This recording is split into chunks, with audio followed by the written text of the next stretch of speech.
December 7th, 1941. A Sunday morning, 7:48 a.m. Hawaiian time. In 7 minutes, the skyline above Oahu changed forever. Planes swept low over Ford Island and Battleship Row. Torpedoes spat through still water. Bombs cleaved decks and ruptured fuel tanks. In less time than a morning sermon, single decisions, misread signals, and a navy stretched across the Pacific turned a quiet harbor into a graveyard, and a country into a combatant. This film takes you into the hold of the ships, into the wing of the first torpedo planes, and into the watchrooms where men first heard the alarm, to show what happened in those 7 minutes and why the world would not be the same after them. The island woke slowly. Honolulu's markets would open.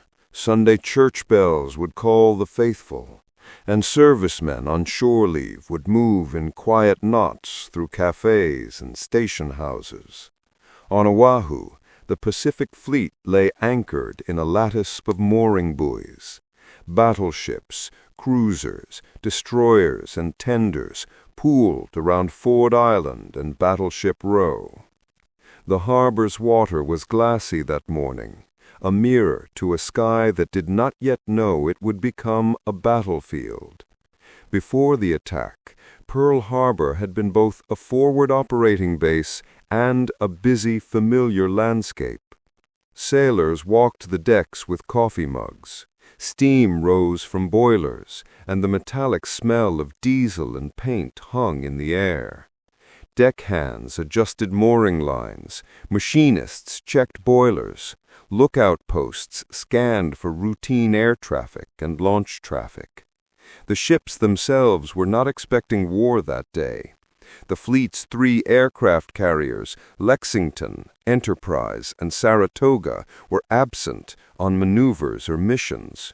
What remained were the great, largely immobile symbol ships of the pre-aircraft carrier Navy, along with their support vessels. That absence, in just hours, would become a crucial fact in history's ledger. A small and little-known element had already penetrated local defenses. Japanese midget submarines, ferried from larger mother submarines, had come close to the harbor entrance in the pre-dawn hours to scout and, where possible, engage.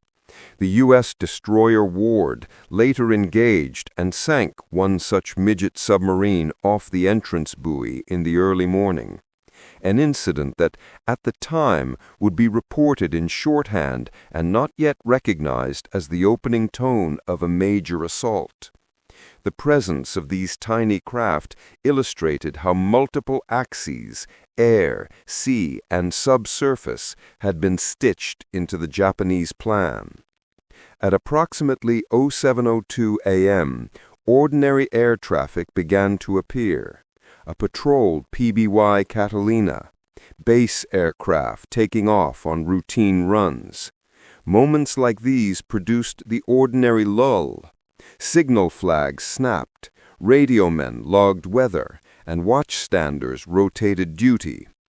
Then, at about 07:48, radar at Opana Point picked up an incoming flight of aircraft. A young radar operator, Idznak, sick, recorded reports vary on the operator's spelling in some early shorthand, reported 9 planes approaching from the north. The report was passed up a chain that, for want of a trained radar interpretation culture and the burden of routine, did not trigger a full alert.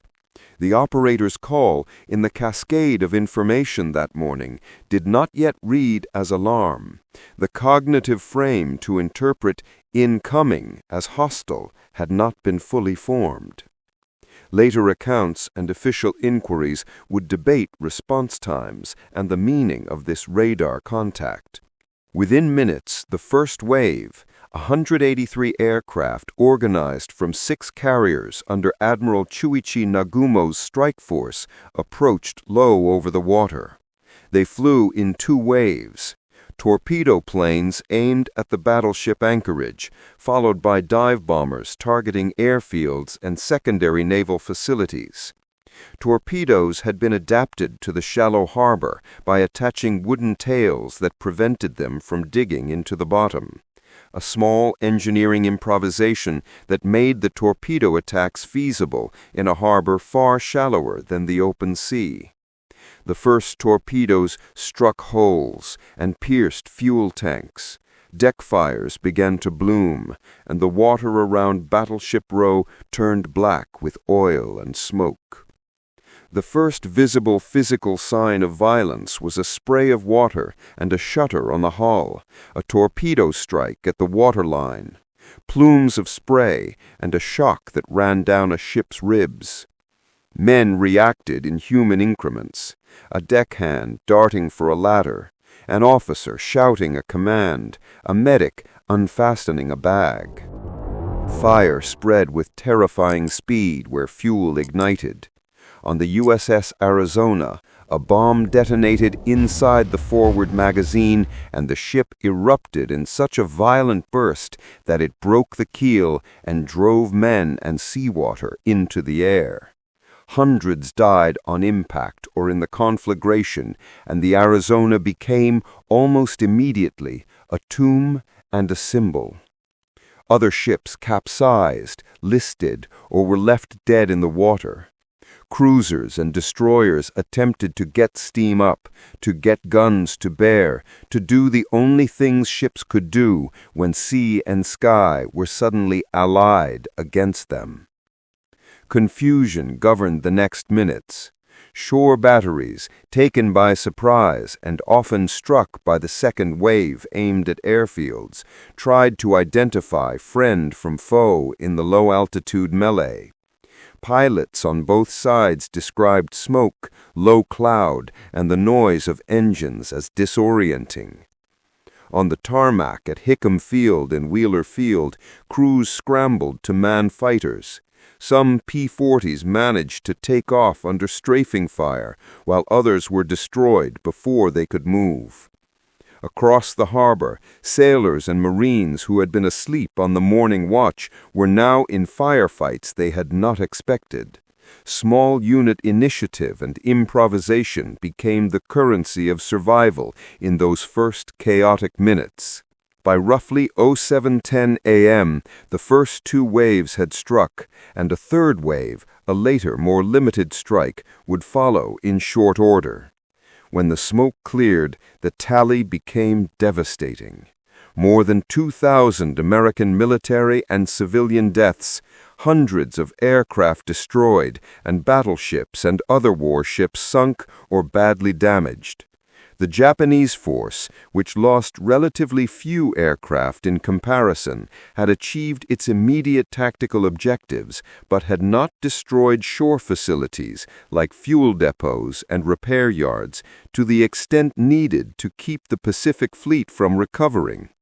The absence of the American carriers, the fleet's true capital in the coming conflict, was a critical strategic factor that altered the war's immediate direction. 28 November, 7th December 1941. Japanese planning, secret sailings, and the strike force's Pacific transit. The plan did not happen by accident. It was the product of months of calculation, bitter lessons, and a strategic culture that had decided, painfully, resolutely, that the Pacific's balance of power must be broken at its root. In Tokyo and at sea, admirals and planners rehearsed an audacious strike, a carrier-launched blow so sudden and so well aimed that America's Pacific Fleet would be crippled before it could retaliate. The story of Pearl Harbor's 7 deadly minutes begins long before dawn on December 7th, in the cramped briefing rooms of the combined fleet, in the hum of engine rooms on carriers, and in the hush of ships slipping away from Japanese anchorages under strict radio silence. Admiral Isoroku Yamamoto, architect of the idea, had long argued for striking at the American fleet to buy Japan time to consolidate a greater East Asia co-prosperity sphere. He faced resistance from factions that still prized battleship engagements, yet Yamamoto believed the carrier, not the dreadnought, now held the decisive edge. The operational head was Vice Admiral Chuichi Nagumo, commander of the striking force, whose orders were precise: cross the Pacific in secret, train for night and low-altitude attacks, and strike with concentrated surprise against Pacific anchors, first among them Pearl Harbor. Plans were rehearsed with meticulous attention to detail: aircraft loadouts, torpedo modifications for shallow water, staging points for refueling, and the quiet work of camouflaging a force that would have to pass through stretches of ocean under observation. Many of these preparations would later be read as proofs of boldness.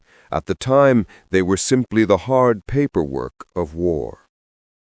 The strike force, 6 aircraft carriers as a primary striking body, escorted by battleships, cruisers, and screening destroyers, sailed like a ghost.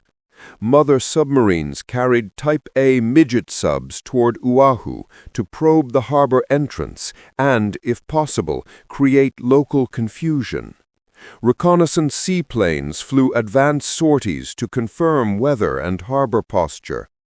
Each carrier deck became a staging ground for dozens of fighters, dive bombers, and torpedo planes. Mitsubishi A6M0 fighters to clear skies, Nakajima B5N Kate torpedo planes to run low and launch, and Aichi D3A Val dive bombers to add vertical shock. Pilots and crews were briefed not in generalities, but in precise choreography: approach altitudes, wave timings, and radio silence protocols that forbade any stray transmission which might betray the fleet's course.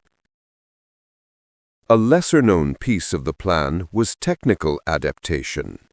Pearl Harbor's shallows made traditional torpedoes likely to dig into mud and fail. Japanese engineers therefore devised stabilizing fins and wooden attachments that slowed the torpedo's descent and prevented premature digging. The innovation was not casual tinkering; it was a targeted engineering response to a tactical problem. Without it, a torpedo attack on a harbor with shallow water might have been impossible. Similarly, pilots trained to fly exceptionally low over the sea to avoid radar detection, a risky practice that required nerve and skill, but which maximized surprise. These practical adjustments explain part of why the coast could be struck so effectively. Planning had moved from the abstract to the mechanical. Operational security was fanatical.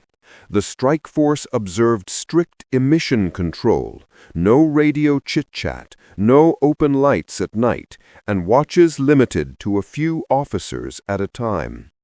Sailing stealthily through the North Pacific required replenishment plans, and the Japanese fleet relied on pre-laid tanker rendezvous and captured local knowledge where possible.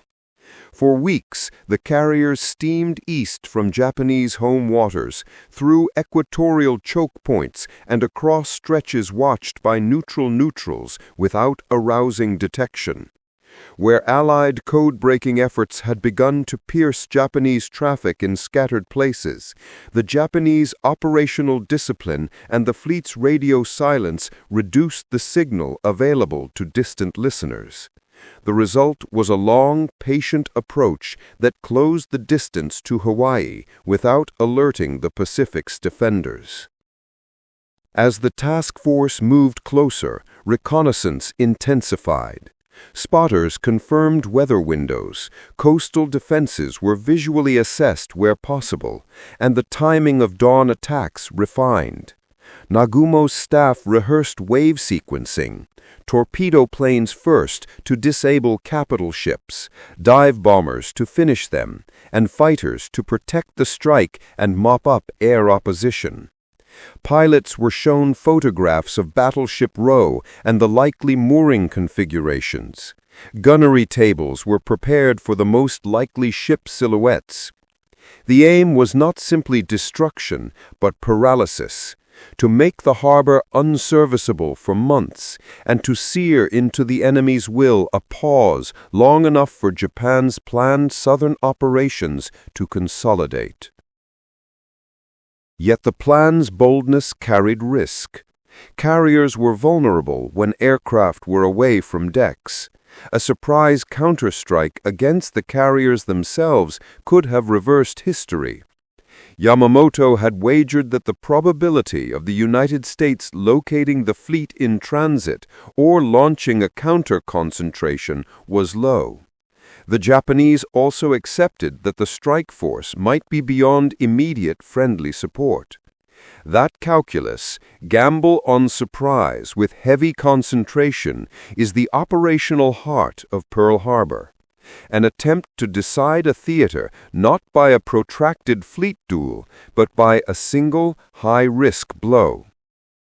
As the carrier fleet closed on Oahu in those final days and hours, crews made final preparations. Pilots checked bomb fuses and loaded torpedoes. Radiomen logged last maintenance checks.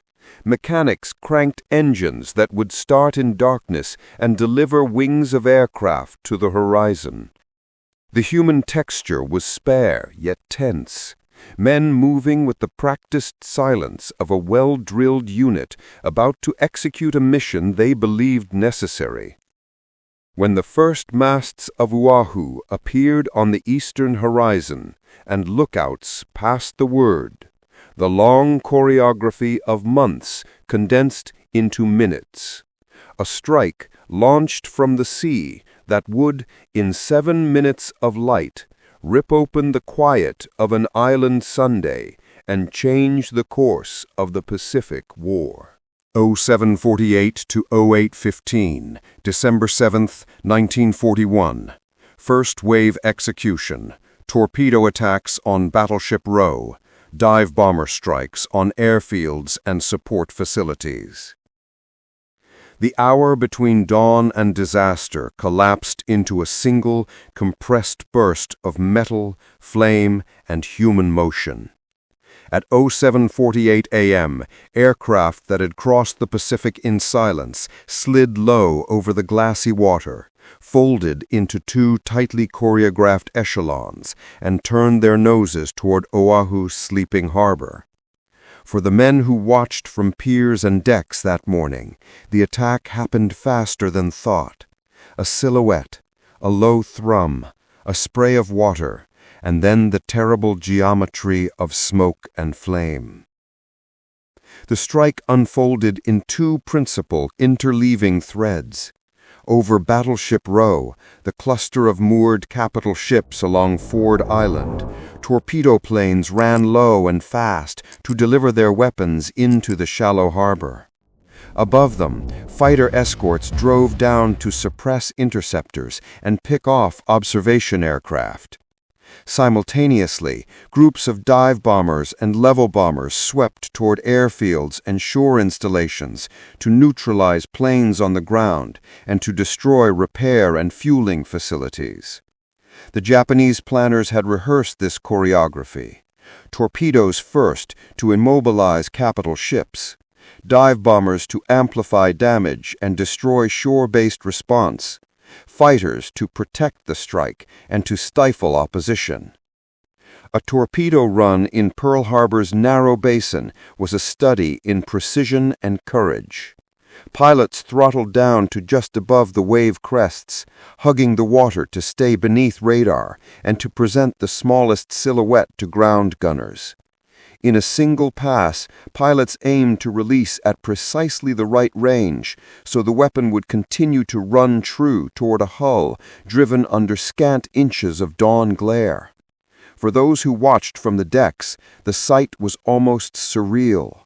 Sleek machines skimming the glass, wake lines like white thread, then the sudden geyser of a struck hull, and the ripple of men thrown outward. The first torpedoes found purchase. The USS West Virginia and USS Oklahoma took multiple torpedo hits and began to founder. Nevada, attempting to get underway, steamed toward the channel only to be targeted and struck as well. The USS California and USS Arizona suffered catastrophic damage when bombs and torpedoes found voids and fuel lines. On the Arizona, a bomb detonated near or within forward magazines, producing one of the largest single explosions in the harbor and instantly killing scores of crew and launching superstructure into the sky. In minutes, oil turned the surface black, and burning fuel carried tongues of flame between ships, turning the harbor into a sheet of fire where small craft and launches became lifeboats for survivors. Anti-aircraft batteries and shipboard guns fought back with what they had. 5-inch and 3-inch guns, .50 caliber machine guns, and myriad small arms. Many of the capital ships were moored bow in and could not train all their main batteries easily in the narrow harbor. Their secondary weapons and the shore-based coastal artillery therefore became the immediate defense. Despite the surprise, instances of fierce, effective resistance occurred. Gun crews manning exposed positions, sailors trained in shipboard firefighting scrambling into action, and air crews heroically taxiing or taking off under fire. That chaotic roar of anti-aircraft fire, coupled with the high-speed passes of attacking aircraft, created a stroboscopic sky.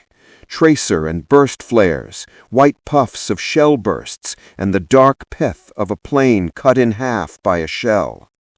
Pilot perspectives from the attacking force, as later reconstructed from Japanese mission logs and post-war interrogations, reflect a mixture of strict discipline and improvisation. Torpedo pilots recalled the narrowness of their approach and the visual cues they used to align with moorings and hull profiles.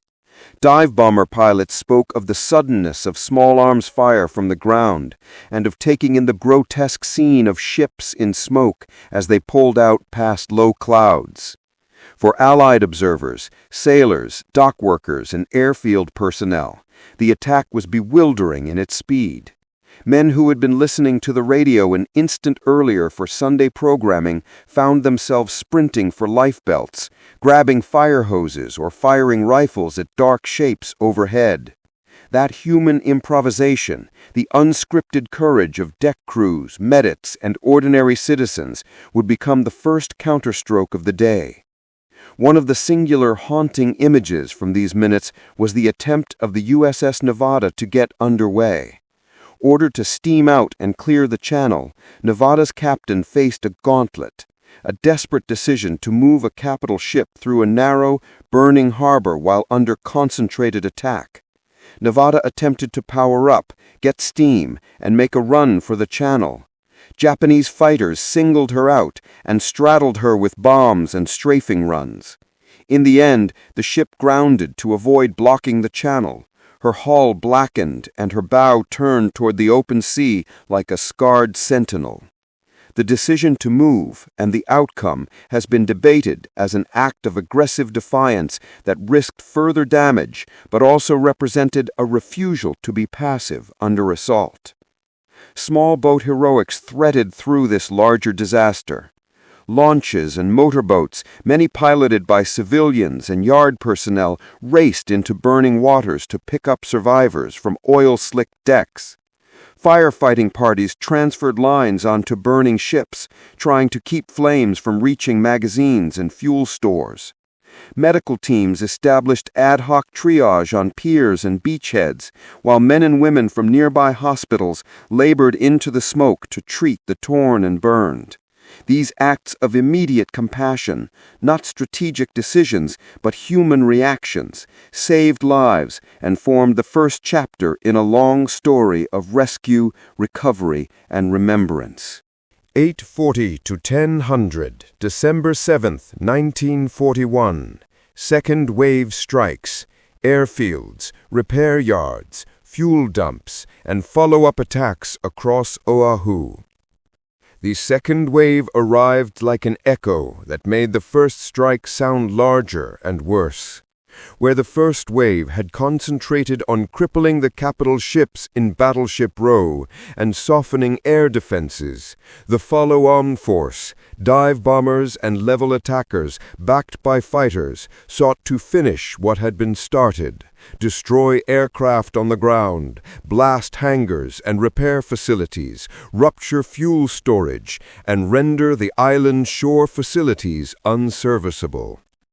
In the space of an hour, airfields that had been morning bustle were turned into charred runways and smoking wrecks. Mechanics and flight crews, many of them still on break or in billets, had only moments to respond. Planes lined wingtip to wingtip on tarmacs for servicing were especially vulnerable. Dive bombers found their marks with terrible efficacy. High explosive and incendiary ordnance ripping into rows of aircraft, starting fires that swept along fuel-soaked ramps. Where some pilots managed to get engines turning and lift off under strafing, many aircraft were destroyed in place, burned out, or shot to scrap as their crews scrambled for cover. The loss of a large proportion of the Army Air Force's local aircraft stock that morning removed the island's immediate ability to contest the air and complicated both rescue and counterattack efforts. Beyond the runways, shore installations were a prime target. Cranes at the naval yards, machine shops, fuel farms, and dry docks were attacked to slow repair and sustainment. The Japanese intended to buy time by denying repair capacity as much as by sinking ships. Fires at oil farms and aviation gasoline depots sent black columns of smoke into the sky and, crucially, created hazards for rescue craft attempting to reach burning hulls. Repair workshops that might have salvaged damaged ships were hit. Cranes and lathes, the island's mechanical heart, were put out of action. Even where buildings were only lightly damaged, the loss of trained mechanics and the logistics network that supported ship and plane maintenance had an outsized operational effect. The second wave also intended to target shore-based radar and communications where possible. Anti-aircraft battery positions, radio relay stations, and observation posts were struck or suppressed by strafing so that coordination of defense would be even harder. The cascade effect of damaged communications meant that reports from local sectors were delayed, fragmented, or simply absent. Commanders ashore and afloat struggled to assemble a complete picture in real time. In some instances, the speed of the attack meant that radio messages were cut off mid-sentence, and isolated units acted on partial or out-of-date information, a pattern that amplified confusion beyond the damage itself. Human stories filled these technical wrecks. At Hickam, medics and personnel shifted from repair hangars to triage points in the space of minutes. Men who had been mechanics moments before became stretcher bearers. Clerks started rolling up fire hoses. Local civilians, shopkeepers, drivers, hospital staff poured into the crisis and improvised shelters, makeshift morgues, and ad hoc supply lines. Small acts, a neighbor dragging a wounded pilot from burning wreckage, a nurse administering morphine in a dimmed storeroom, a civilian driver ferrying stretcher after stretcher to the nearest hospital, formed a lattice of care beneath the machine of disaster. The tactical effect of the second wave was immediate and sobering. With many Army aircraft destroyed and hangars burning, the island's capacity for an immediate air counterpunch evaporated. Shore facilities damaged or ablaze slowed salvage and repair, increasing the time ships would be out of action. The psychological effect was no less consequential. The sight of burning hangars and the smell of aviation fuel mixed with seawater confirmed to many that the attack was not a limited raid, but a coordinated strategic strike. Morale wavered and then hardened into determined labor. Firefighters, sailors, airmen, and civilians pushed back against the flames with bucket lines, hoses snaked from hydrants, and launches racing from pier to pier, cutting through smoke toward survivors. At sea, the follow-up strikes and the fires ashore fed into one another. Burning oil and exploding ammunition made rescue operations perilous and reduced visibility. Naval crews fighting fires were often operating on ships still liable to attack. Men in lifeboats had to navigate sightless waters streaked with burning fuel. In the harbor, the blackened water and drifting debris turned boats into hazards as well as lifelines. As fires fed, the cost in material and human life rose. The second wave thus magnified the first, not only by destroying more ordnance and planes, but by making the island environment itself, water, fuel, repair yards, hostile terrain. Command and control on the American side struggled to assimilate the damage into coordinated response. Fleet commanders and army posts exchanged reports that were partial and often contradictory. Rear area staff tried to re-route resources, ambulances, firefighting equipment, medical supplies, but narrow roads, damaged bridges, and the sheer scale of the destruction complicated movement.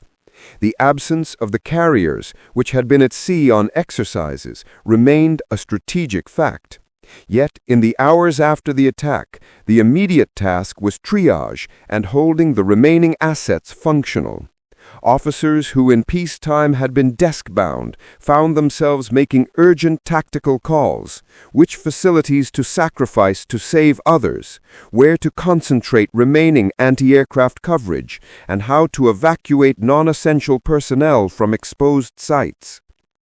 When the second wave lifted and the smoke hung heavy over Oahu, the tally of destruction became clearer, but no less grim. Runways cratered, hangars collapsed into infernos, fuel depots exploded in rolling fires, and the island's repair and sustainment infrastructure lay badly damaged. The war had moved from a Sunday morning into the long work of recovery, reorganization, and mobilization. The attack's operating design, to destroy naval capacity and to deny repair and airfield utility, had achieved much of its immediate tactical purpose, even if it had not, by itself, removed the capacity for American strategic response. Afternoon, night, December 7, 1941. Immediate salvage, shoreside triage, initial inquiries, and the first contested explanations. When the smoke thinned and the fires no longer roared as before, a new, colder operation began: salvage, accounting, and the hard calculus of what had been lost and why. The island's busiest hours that afternoon were not of battle, but of inventory, listing ships that floated and those that did not, counting aircraft, tallying casualties, and clearing the harbor's choked lanes so that what remained could be used again. The scene was equal parts engineering problem, bureaucratic marathon, and grieving ritual. Cranes hoisted twisted metal. Divers checked holes for trapped men. Clerks tallied serial numbers, and chaplains began the long work of naming the dead. Salvage operations began almost at once. Where possible, tugboats and repair parties worked to beach or right damaged ships. Where oil fires raged, crews fought to keep flames from reaching ammunition and supply depots. The USS Nevada, aground but stubbornly intact, became the immediate focus of tug efforts to prevent blocking the channel. The capsized Oklahoma had to be righted and emptied, a months-long dangerous task involving divers cutting through superstructure to release trapped sailors. Yard mechanics and civilian contractors, some pulled from unrelated peacetime tasks, formed councils of improvisation with Navy engineers, how to refit boilers, how to patch hulls, and which cranes could be salvaged to lift a turret or a deck plate.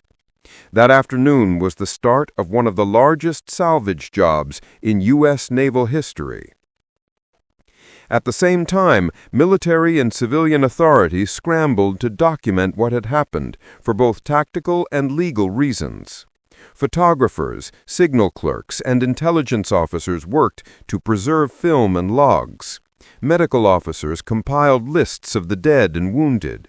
Navy yards stockpiled wreckage for later forensic examination. The records created in those first hours would feed later inquiries, courts of review, and the historical record. Yet they were also made in haste and amid continuing danger, and many would be incomplete or later reinterpreted as debates hardened in Washington. Two commanding officers, Admiral Husband E. Kimmel, Commander-in-Chief, U.S. Pacific Fleet, and Lieutenant General Walter C. Short, Commanding General, U.S. Army Forces in Hawaii, found themselves immediately in the glare. Their radios and dispatches, their movements, and their pre-attack readiness measures would be studied intensely. Washington demanded reports. Local commanders attempted to explain a chain of warnings that had been received, misinterpreted, or dismissed. The absence of a clear, single fail point made the immediate task not merely one of reconstruction, but of assigning responsibility, a fraught political choreography, given that national leaders wanted answers, even as grief darkened the islands. The first official inquiries were ad hoc and raw. Investigators arrived or telegraphed for documents. Operational command logs were photocopied. Staff officers traced message paths to see who had seen what and when. Intelligence debates began in earnest that evening. How much had been known in advance? What had the radar operators actually seen? Why had an earlier signal from an engaged destroyer, the Ward, not been immediately connected to the larger attack? Analysts in Washington and Pearl Harbor asked whether there had been missed decrypts or whether warning signs had been lost in routine. The Navy and Army worked separately at first. The seams between their communication systems, different codes, different channels, different assumptions about air threat, complicated a unified response. The instant post-attack world, therefore, was not simply physical salvage, but institutional triage. Can the commands talk to one another quickly enough to mend gaps that had just proved fatal? Public information efforts began under constraint. Military censors and base public affairs officers drafted terse releases. Ship names lost, preliminary casualty figures, and appeals for calm. Word, however, trickled faster in private conversation than through official channels. Radio broadcasts across the mainland would later relay fragments and pictures that outraged and galvanized the U.S. population. On Oahu itself, families gathered at docks and hospitals seeking names and status. Impromptu message boards and register sheets appeared at post offices and piers as the island tried to fold raw human need into a functioning system of notification. The social work of grief, identification, burial, and consoling relatives was immediate and immense. By evening, the first administrative bracing took shape. Orders to secure key facilities, directives to repair what could be repaired quickly, and the arrival of extra salvage materials and personnel dispatched by sea and air where possible. Engineers worked through the night to inspect hulls and to set charges that would scuttle wrecks if necessary to prevent navigation hazards. Navy divers, many exhausted and already harried by the day's rescues, now descended into black water to inspect compartments, find trapped sailors, and catalog damage for later intelligence work. The tendons of naval administration, supply clerks, deck logs, signalmen, now became part of the invisible machinery that turned morning catastrophe into a managed theater of recovery. Yet questions persisted that would not be settled that night. Would the Pacific Fleet be ready in months or years? Had key warnings been missed, and if so, why? And politically, the cost of these questions would be high. Kimmel and Short would soon be the focus of congressional hearings and intense public scrutiny. The Navy would commission official after-action reports, and in time, courts of inquiry would parse blame. That evening, though, the island was full of small, practical human tasks. Bread lines for rescuers, chaplains walking casualty lists, and foremen sketching plans for righting a ship. All the while the emotional geography of loss began evolving into the public story that the mainland would read the next day. Evening, 7 December 1941 to 9 December 1941. Immediate Washington reaction. President Roosevelt's address, Congressional Declaration of War, and the first mobilization moves. The Capitol moved like a machine newly awakened, gears clattering into action, staff officers sprinting down corridors, and teletypes coughing messages from Honolulu into a room that had to make sense of the senseless. News of Pearl Harbor arrived in Washington as urgency and then as fury. Wire traffic, fragmented dispatches, and the first photographs that showed smoke and ruined decks. For President Franklin D. Roosevelt, the attack was both a human tragedy and a constitutional moment. For the War and Navy departments, it was a call to full preparation. For Congress and the American public, it would quickly become a moral and political watershed.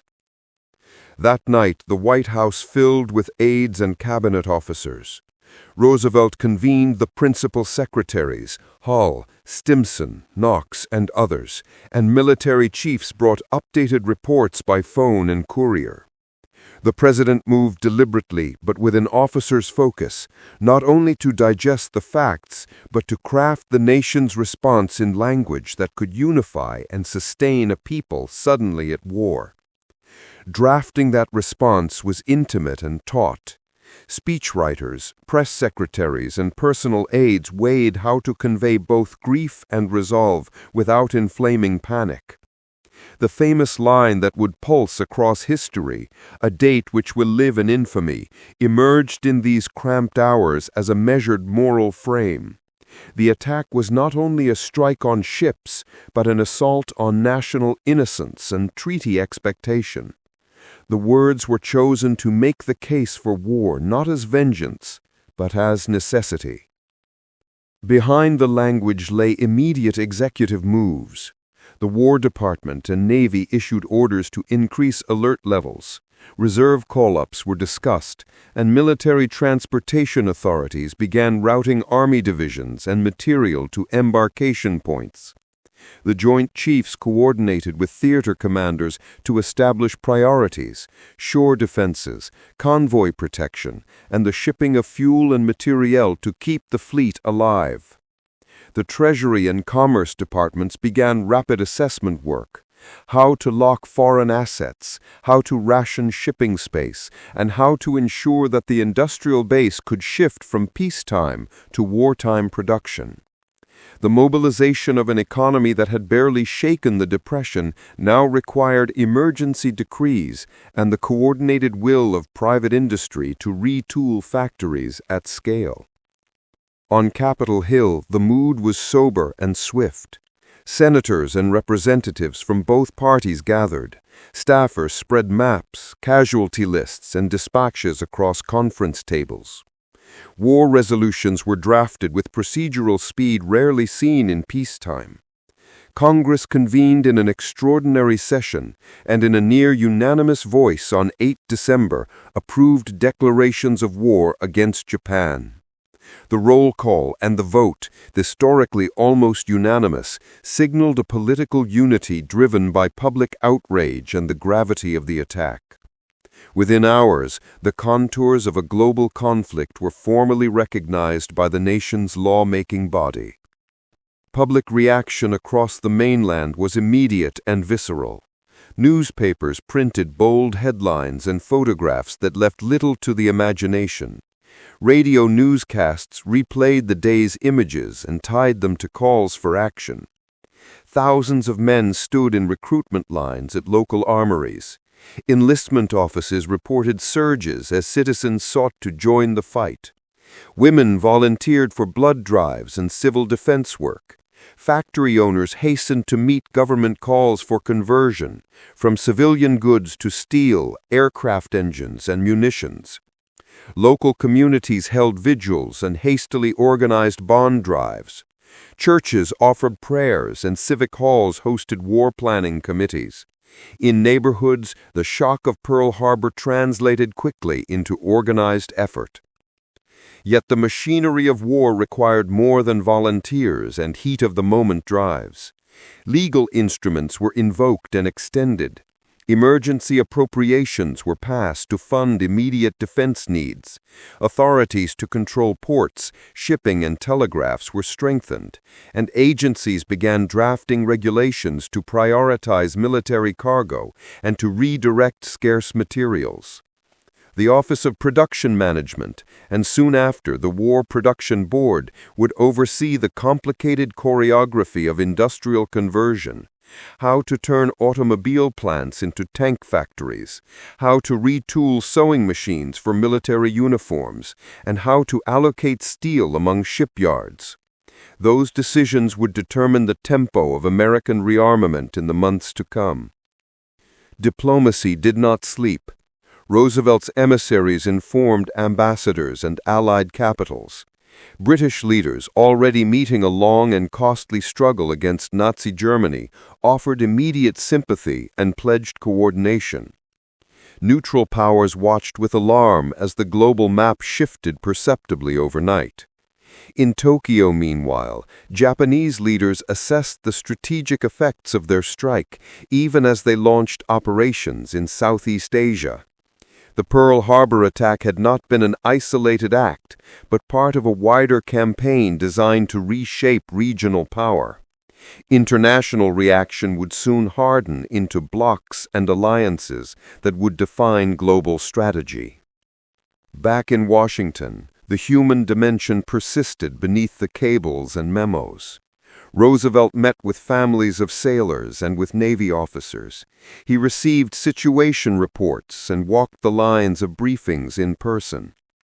Cabinet conversations included moments of private horror, maps of pierced hulls, lists of the dead, and photos that registered like blows.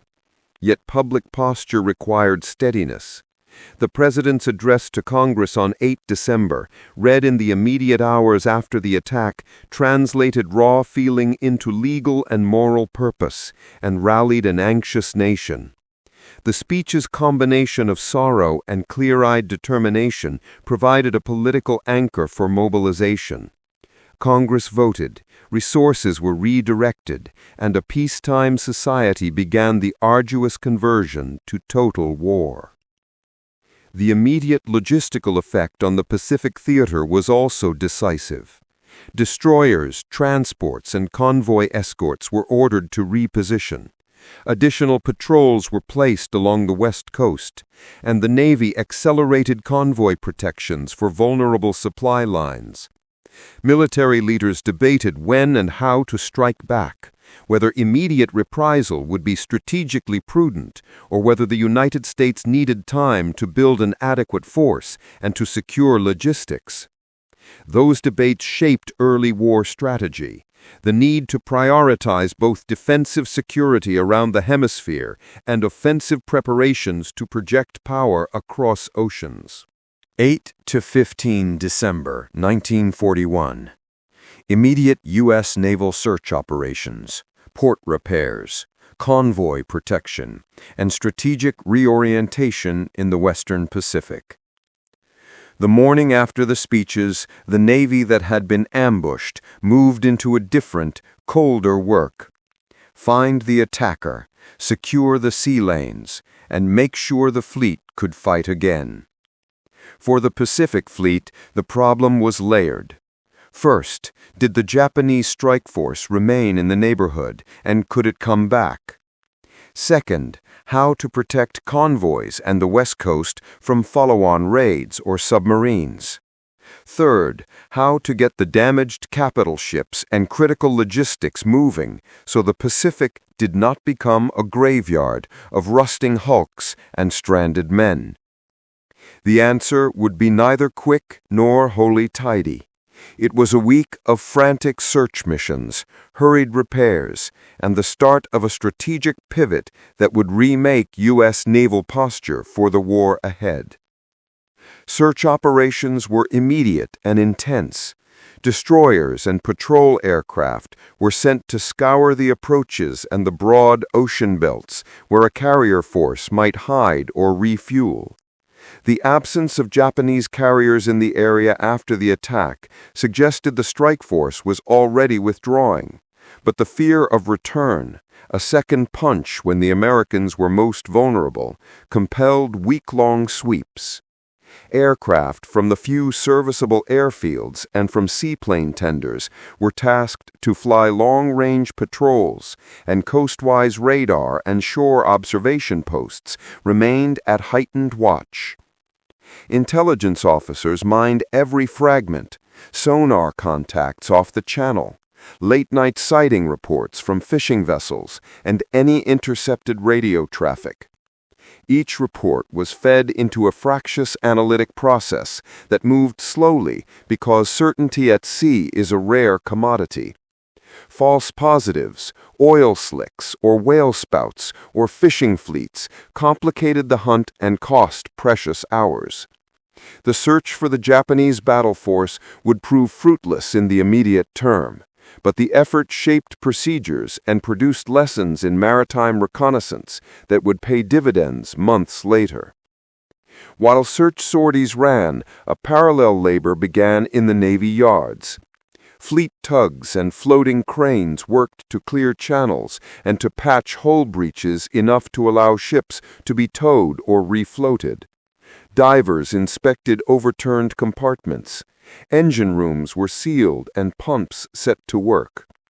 The scale of the salvage task was unprecedented in American peacetime experience. Ships intended as symbols now demanded industrial craftsmanship to make them seaworthy again.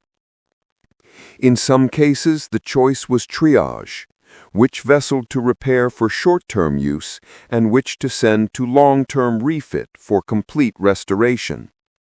Yardmasters, civilian contractors, and Navy engineers collaborated around the clock, improvising temporary bulkheads, jury-rigged pumps, and running electricity across charred decks so welders could work through the night. This was the slow, technical counterpunch to the morning's violence. If the Navy could not find the enemy, it could at least make sure its own assets could return to the sea. Concurrently, the Navy accelerated protective measures for shipping. Convoy routes were reorganized, escorts were increased, and coastal anti-submarine patrols were ramped up from San Diego to Seattle. Merchant mariners found their peacetime schedules disrupted as the government prioritized military cargoes. Tankers carrying fuel to Pacific outposts received top priority and began sailing in escorted columns under naval reply. Harbors tightened security. Harbor entrance protocols became stricter. Nets and boom defenses were reinforced, and small craft checks multiplied. On the logistic map, fuel, ammunition, and spare parts were triaged to the most urgent repair yards and to the carriers and cruisers that could still put to sea. Ships whose mobility would now stand as the fleet's primary currency. Command relationships strained and then were reshaped. In Washington, the Navy Department moved to centralize Pacific planning and to reroute assets from the Atlantic where possible. But the global demand for escort ships and materiel complicated allocations. The immediate weeks after Pearl Harbor witnessed freighted debates over whether to pull destroyers from convoy duty in the Atlantic to protect the West Coast and Pacific lines. Those trade-offs would define early wartime choices about where the United States could risk thinning forces. Meanwhile, theater commanders reorganized tactical command to improve coordination between shore-based air, seaplane tenders, and the carriers that might be detached for hunting missions. All of these adjustments reflected a sobering doctrinal shift. Carriers and mobility would matter far more than static, port-bound battleships. The intelligence dimension made the reorientation possible. Naval intercept units and the newly energized cryptologic efforts worked overtime to ferret useful signals from static and noise. While the full breakthrough of code breaking that would later characterize the Pacific Campaign was still ahead, analysts began to piece together traffic patterns and to refine listening post operations. In some theaters, local naval commanders used aerial reconnaissance linked to radio directing finding to plot likely transit routes for Japanese task forces. Those techniques did not produce a quick encounter, but they matured into a persistent oceanic net that would later trap enemy movements. The short-term result was cautious optimism. The Japanese were not immediately present off Hawaii, but the Pacific remained a vast, hazardous theater where surprise could be achieved again.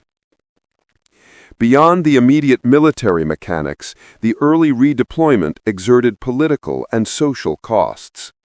Roosevelt and his advisors worried out loud about how fast the industrial base could replace lost aircraft and repair damaged ships. Congress moved emergency funds, and the administration pressed industry to prioritize war shipping. Merchant marine losses threatened supply elasticity. Insurance and shipping firms shifted to government cooperation. On the home front, shipyards ran day and night schedules, and coastal communities absorbed sailors and families displaced by base closures or dispersal orders.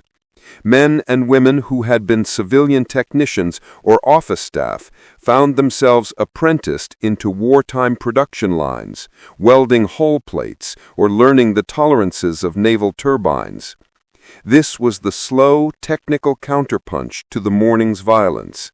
If the Navy could not find the enemy, it could at least make sure its own assets could return to the sea. By the end of the week, the outlines of a new Pacific posture had been sketched.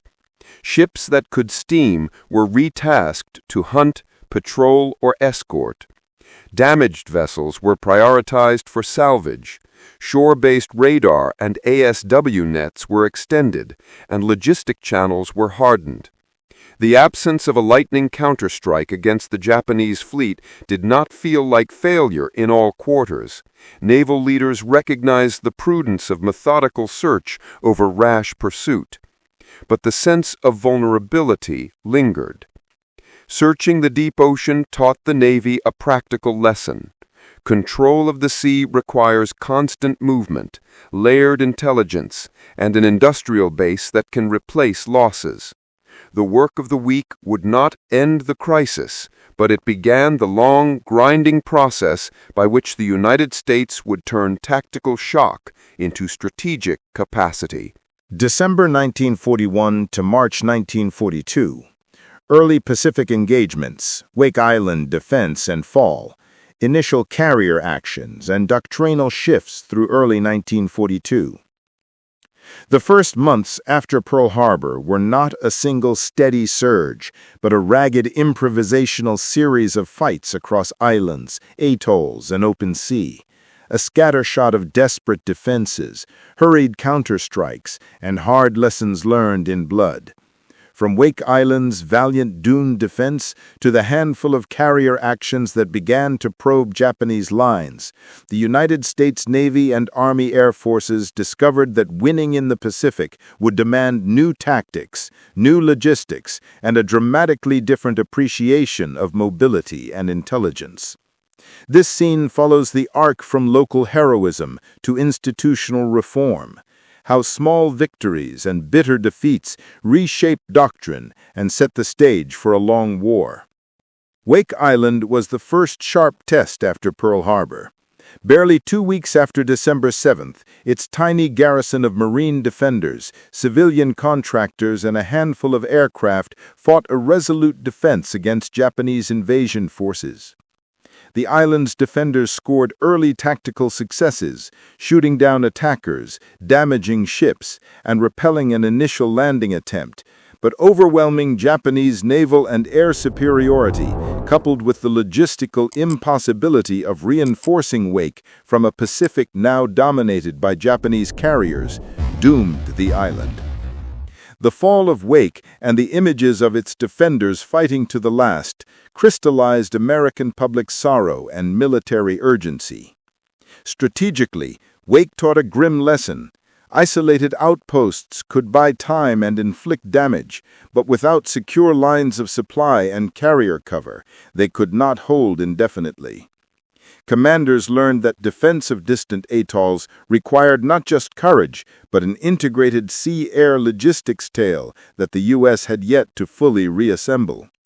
Parallel to island fights, the U.S. Navy's carrier units, small and scattered after December, began to experiment. Stripped of the pre-war comfort that battleships offered symbolic clout, naval planners and captains leaned hard on the mobility of carriers. Early 1942 saw a string of probing raids, reconnaissance sweeps, and carefully chosen strikes intended to disrupt Japanese consolidation across the Marshalls, Gilberts, and the Solomons. These sorties were not yet the massive fleet actions to come. They were tactical probes that tested air-sea coordination, deck-arresting drills, and the difficulty of sustaining planes at sea without forward bases. Where carriers could launch surprise strikes and withdraw, they acquired asymmetric advantage.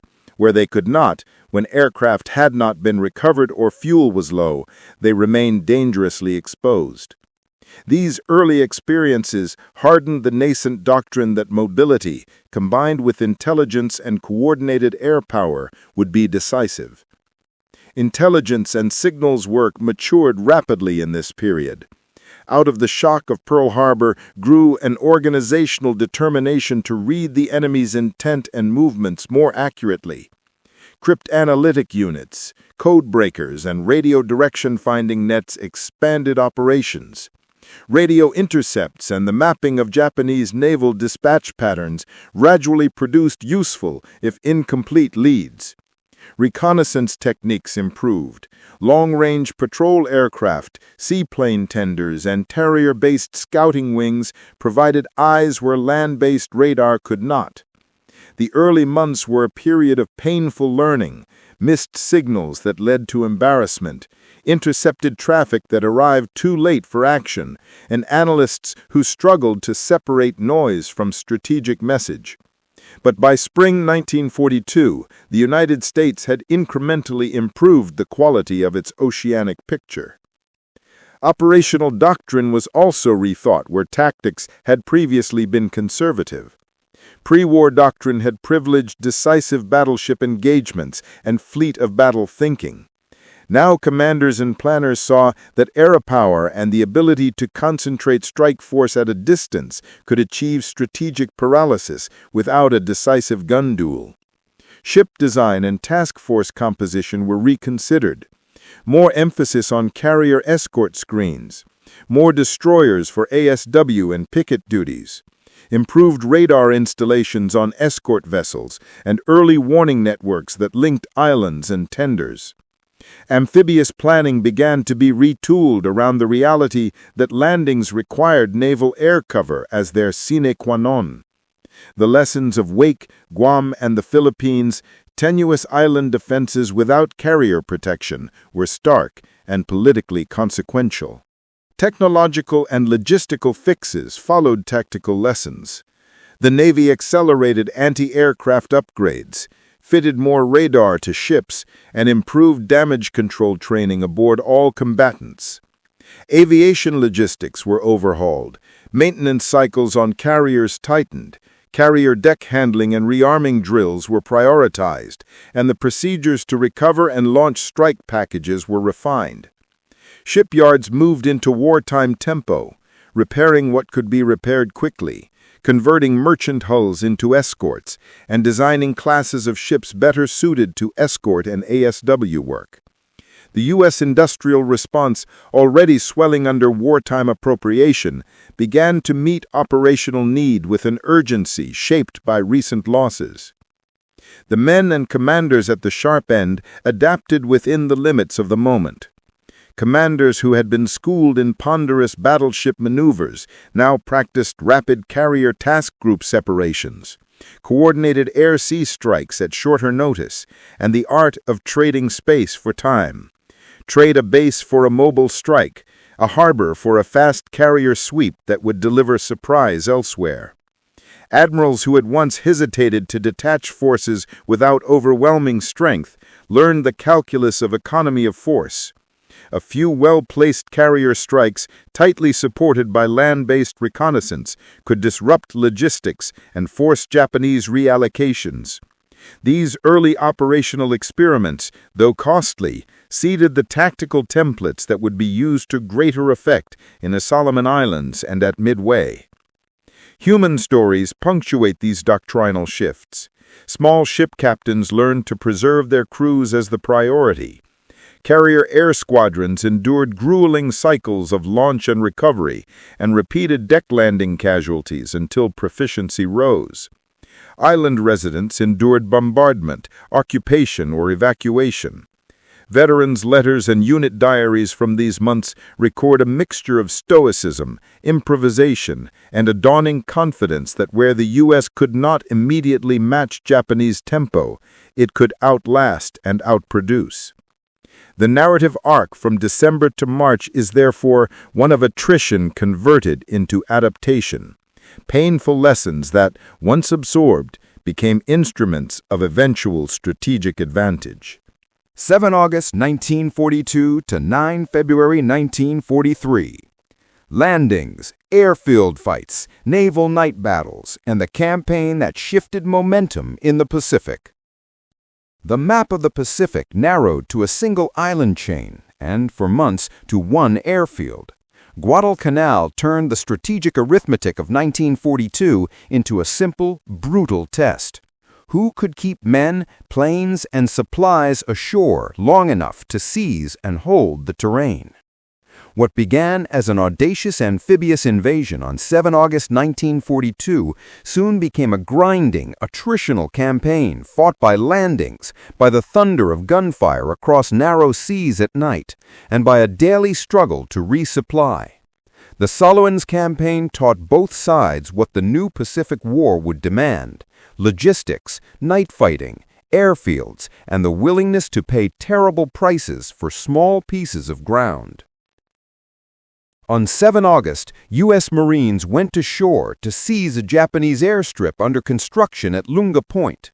The first objective, a usable airfield, was seized within days and rapidly repaired and expanded. It would be christened Henderson Field, the keystone of the campaign. From that strip, Marine, Army, and Navy aviators flew fighters and light bombers that could contest local airspace and interdict Japanese reinforcement. In practical terms, control of Henderson Field meant control of the skies above the southern Solomons, and by extension, a chance to control sea lanes within torpedo range.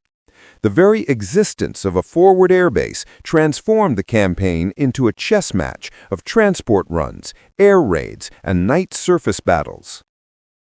The Japanese reaction was swift and fierce. Tokyo regarded the Solomons as a strategic bulwark for its sea lanes to Australia and the southern rich resource zones. Reinforcements were rushed in by fast destroyer runs, the so-called Tokyo Express, and by night maneuvers designed to exploit Japanese proficiency in nocturnal surface actions. The Japanese Navy fielded cruiser-destroyer forces that could close, strike, and withdraw under cover of darkness. The Americans learned, sometimes the hard way, that daylight advantage could be reversed at night. Radars were not yet fully exploited, and the Japanese Navy's night fighting tactics and torpedo doctrine, honed in earlier campaigns, were potent weapons in narrow island waters. The first bitter lesson came quickly. In August 1942, the naval battle around Savo Island, a night cruiser action, cost the Allies several heavy cruisers in a single furious engagement. The shock was immediate. Command had to reckon with the vulnerability of transports and escorts in confined seas. Tactics evolved in response. The United States invested in better night radars, revised destroyer formation techniques, and developed more aggressive air cover and search patrol patterns. Night combat would remain risky, but incremental innovations, radar-directed fire, improved communications, and a tougher escort doctrine began to blunt the night raid advantage. On the land, the struggle was visceral. Jungle, malaria, heat, and a tenacious enemy turned every ridge and river into a siege. Japanese counterattacks were often bold and costly. They pressed toward Henderson Field in multiple attempts to retake the plateau, but paid dearly when met by concentrated fire from entrenched defenders and aircraft sorties vectored from the airstrip. Supply, getting ammunition, water, and food to frontline positions through hostile seas and under aerial threat became the single determinant of who could hold ground overnight. At times, the battle lines fluctuated over a few hundred yards. At other times, entire battalions were poured into knife-edge assaults that shattered against prepared defenses. Casualty lists grew. Sleeping quarters became casualty wards. Medevac launches ran the gauntlet nightly.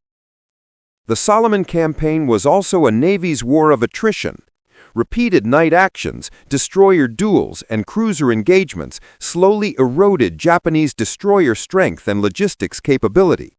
Each Tokyo Express run that succeeded cost ships and crews.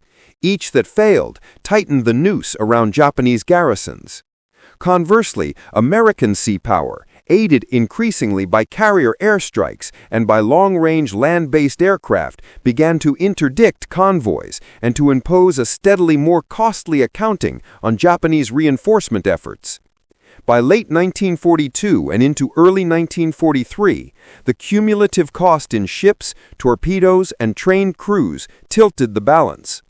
The Japanese, strained across multiple theaters, could not indefinitely sustain the tempo needed to retake Guadalcanal. Henderson Field itself was a crucible of bravery and improvisation. Pilots flew repeated sorties with tired ground crews turning wrenches by lamplight. Aviators landed on a runway scarred by craters and shell splinters. Ordnance handlers improvised ammunition storage in banana groves and cleared wrecked planes so that replacements could touch down. On the ground, Marine and Army units improvised jungle patrolling systems and adapted small unit tactics to choke Japanese infiltration attempts. Leadership often shifted in the field as battalions were mauled and reorganized, but a resilient defensive culture emerged. Rotating frontline companies, pre-registered artillery barrages, and an emerging doctrine of combined arms cooperation between fighters from Henderson and naval gunfire at sea. The campaign's psychological and strategic effects were profound. Guadalcanal became the first major Allied offensive that held, not by a single decisive battle, but by sustained pressure and the ability to resupply and reinforce faster than the enemy could. It took months, but by February 1943, Japanese forces were being evacuated from the southern Solomons, a tacit admission that their operational reach had been overstretched. The campaign marked the end of Japanese strategic expansion in the Pacific and inaugurated a period in which the Allies, slowly and imperfectly, seized the initiative. The lessons learned there about logistics, night fighting, air-sea coordination, and industrial endurance would be reused across the Central and South Pacific campaigns. December 7, 1941, rewired the globe. In a single Sunday morning, the United States was yanked from reluctant neutrality into total war. In 6 months, a second, far smaller battle, Midway, 4 to 7 June 1942, would return the strategic initiative to the Allies. This scene asks the question plainly: how did 7 terrible minutes become the opening chord of a 4-year global crescendo? We follow policy, industrial conversion, intelligence breakthroughs, the tactical turn at Midway, the grinding island campaigns that followed, and the ways nations remembered and argued about what Pearl Harbor meant. The strategic consequences of Pearl Harbor were immediate and structural. Washington's first move was to convert shock into industrial mobilization. Plants retooled, factories retooled again to meet aircraft, ship, and ordnance quotas, and a civilian economy threaded itself into a military production line. Shipyards lengthened shifts, auto plants learned to weld armor, and the scale of American manufacturing capacity, already large, was bent to wartime tempo. That industrial surge did not simply replace losses. It created the margin of superiority that would later let the U.S. field carriers in numbers and with aircraft types Japan could not match. Behind the headlines were thousands of managerial decisions: where to allocate steel, which engine designs to prioritize, what training pipelines to accelerate, that turned public outrage into operational advantage. Intelligence and cryptanalysis became a second strategic axis. The alarm of December 7th sharpened the government's appetite for signals intelligence and for centralized analytic organizations. In the months that followed, U.S. cryptologic efforts intensified, listening posts proliferated, code breakers hired, and analysts refined techniques for separating signal from noise. These efforts bore fruit in spring 1942. The work of naval intelligence, traffic analysis, and the sharing of disparate intercepts contributed directly to the situational picture that made Midway possible. Not a prophecy, but a probabilistic picture in which decrypted traffic and direction finding narrowed likely Japanese objectives. The irony is stark. Surprise delivered by stealth and daring at Pearl Harbor was partially undone months later by the painstaking, patient work of code-breaking and cryptologic tradecraft. Midway, 4 to 7 June 1942, emerges in this story not as a corrective miracle, but as the operational hinge that turned the Pacific's momentum. There, broken Japanese assumptions about dispersion and carrier vulnerability met an American willingness to place a high-stakes bet on intelligence-led interception. U.S. forces, fewer in numbers but forewarned of the Japanese intent, put carriers into position to ambush the strike force. The result was disproportionate. Japan lost 4 fleet carriers and many experienced air crews. Those losses were irreversible in a short wartime calculus because Japan's pilot training pipeline and carrier production capacity could not keep pace with attritional losses. Strategically, Midway shifted Japan from offense to defense. Operationally, it vindicated the investment in intelligence, air power, and mobility that had been accelerated after Pearl Harbor. But the war that followed was not decided at Midway. The Pacific turned into a grinding contest of logistics and attrition. Guadalcanal, the Solomons, the Central Pacific island-hopping campaign, Leyte, Iwo Jima, and Okinawa, each campaign tested the same chain: ability to deliver men, fuel, ammunition, and maintenance to forward bases faster than the enemy could reinforce or resupply. Islands became measured not by acres, but by days of supply. In this long effort, U.S. industrial output, more sophisticated amphibious doctrine, improved combined arms doctrine, and upgraded naval logistics coalesced into operational leverage. Losses were high on both sides. The strategic pattern, however, shifted as American production, repair capacity, and training outpaced Japanese replacement. The strategic arc from Pearl Harbor to Tokyo was one of cumulative material advantage, relentless operational learning, and the hard arithmetic of replacement rates. Pearl Harbor's political and social reverberations were equally profound. The attack created an American public committed to war. It accelerated civil-military integration at home, forged wartime political coalitions, and produced legal mobilizations, from draft laws to rationing and price controls, that remade daily life. It also provoked difficult moral and social questions: the internment of Japanese Americans, the politicization of intelligence failures, and contested narratives about who knew what and when. Memory politics would become a second battlefield in peacetime. Families grieving the dead, veterans seeking recognition, communities contesting responsibility, and historians arguing over culpability and contingency. The story of Pearl Harbor, therefore, contains both operational history and civic memory. How nations choose meaning from catastrophe. Commemoration and contested narratives have shaped how later generations read December 7th. Monuments such as the USS Arizona Memorial, preserved wrecks, oral histories, and museum exhibits have created a museum of memory in which personal stories, letters, photographs, objects anchor national meaning. At the same time, historians continued to debate the tactical and political threads, whether intelligence failures were systemic or human, whether decisions by commanders should bear singular blame, and how to weigh strategic surprise against the larger arc of Pacific power. These debates are healthy. They keep primary sources alive, force methodological rigor, and remind viewers that history is both evidence and interpretation. We close with a reflection on scale and consequence. 7 minutes of attack rearranged the lives of thousands and the policies of nations. But the war that followed was not a simple reaction.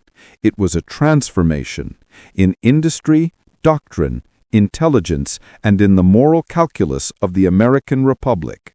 The strategic lesson is modest and grave. Surprise reshapes options, but sustainable advantage grows from production, training, and the patient tradecraft of intelligence. The human lesson is intimate.